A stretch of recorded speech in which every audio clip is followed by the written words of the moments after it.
चीन में फिर से कोरोना मरीजों की संख्या बढ़ रही है। कोरोना के नए वेरिएंट ओमिक्रॉन का जो BF7 है उसने भारत में भी दस्तक दे दी है। बिहार सरकार ने सभी हॉस्पिटलों को अलर्ट मोड में रहने को कहा है। IGIMS में विशेष तैयारी की गई है कोरोना को लेकर। कोरोना का एक स्पेशल वार्ड तैयार किया गया है। 15 बेड हैं यहाँ पर, आप देखिए सब कुछ साफ सुथरा है, तैयारी कर ली गई है। IGIMS में कोई भी पेशेंट आएगा तो उनको यहाँ तुरंत भर्ती किया जाएगा, इलाज किया जाएगा। जिनका रिपोर्ट पॉजिटिव होगा उनका जीनोम सीक्वेंसिंग भी होगा। हम आपको सुविधाएं दिखा रहे हैं जो IGIMS में जो है की गई है। ये कोरोना का स्पेशल वार्ड है वो तैयार किया गया है क्योंकि उम्मीद है और ऐसी आशंका जताई जा रही है कि कोरोना फिर से तेजी से दस्तक भारत में भी देगा। तो तैयारियां पहले से हैं। जो सरकारी अस्पताल है चाहे जो अन्य अस्पताल है वो अलर्ट मोड में है। IGIMS का जो कोरोना वार्ड है उसकी तस्वीर हम आपको दिखा रहे हैं। देखिए हर बेड पर सामने ऑक्सीजन का भी फैसिलिटी दी गई, हर तरह की सुविधा जो है यहाँ पे दी गई है। यहाँ के जो हेड हैं मनीष मंडल जी हमारे साथ हैं। सर, क्या इसमें स्पेशल तैयारी की गई है कोरोना को लेकर? अभी तो कोई पेशेंट्स बिहार में रिपोर्टेड नहीं है, लेकिन हम लोग पहले से तैयारी थी हमारी और अभी उस तैयारी को हम पर्सनल मॉनिटर कर रहे हैं। जैसा कि आप देख सकते हैं ये 15 बेड का हमारा वार्ड है जिसमें ICU की फैसिलिटीज़ ऑलमोस्ट जितनी होनी चाहिए वो है, एक्सेप्ट कि यहाँ वेंटिलेटर्स नहीं हैं, लेकिन जो भी अगर ज़रूरत पड़ेगी हम लोग यहाँ दे सकते हैं।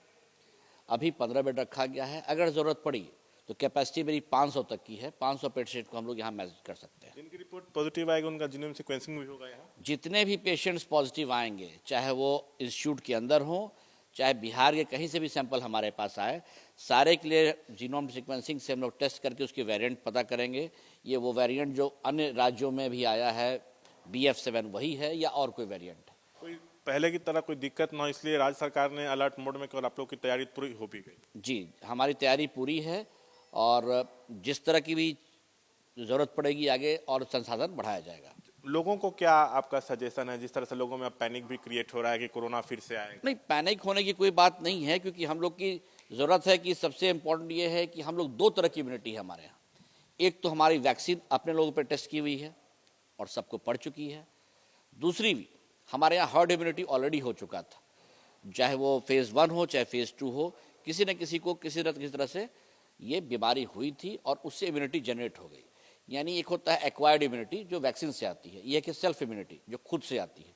तो दोनों तरह की इम्यूनिटी जब किसी के अंदर हो तो उसकी क्षमता बढ़ जाती है और जब हमारी क्षमता बढ़ गई और हर्ड इम्यूनिटी हो गया तो घबराने की कोई बात नहीं है क्योंकि हमारा पूरा जो है सब कोई वैक्सीनेटेड, इवन बच्चे वैक्सीनेटेड है, तो डरने की कोई बात नहीं। जो बूस्टर डोज लिए हुए सर उनको लगता है कि कोई ज़्यादा खतरा नहीं है?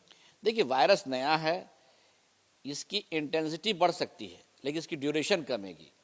अगर आप पहली वेरिएंट की बात करें तो पहली वेरिएंट में जो भी पेशेंट्स थे वो 10 दिन 15 दिन तक बीमार रहते थे। सेकेंड वेरिएंट आया तो 7 दिन तक बीमार थे। थर्ड जब वेव आया तो 5 दिन मैक्सिमम में सर्दी खांसी होकर निकल गया। बहुत कम लोग थे जो प्रोलॉन्ग बीमारी से पड़े थे। खास करके वैसे लोग को प्रॉब्लम हुआ जो पहले से ही किडनी के प्रॉब्लम या लिवर के प्रॉब्लम या किसी अन्य बीमारी से ग्रसित थे, उनको ही प्रॉब्लम आई और मौतें भी बहुत कम हुई थी लास्ट बार।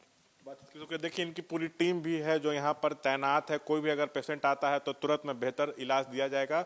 व्यवस्था बहुत बेहतर की गई। यहाँ पर डॉक्टरों की जो टीम है पूरी मनीष मंडल के नेतृत्व में एकदम अलर्ट मोड में है। बिहार में अब तक ऐसा जो नया वेरिएंट है उससे पीड़ित कोई मरीज सामने नहीं आया, लेकिन हाँ जो नए वेरिएंट है उसके मरीजों की पुष्टि जो है भारत के दूसरे राज्यों में अब होने लगी है। कैमरा पर्सन आशीष के साथ शशांक कुमार, ABP न्यूज, पटना।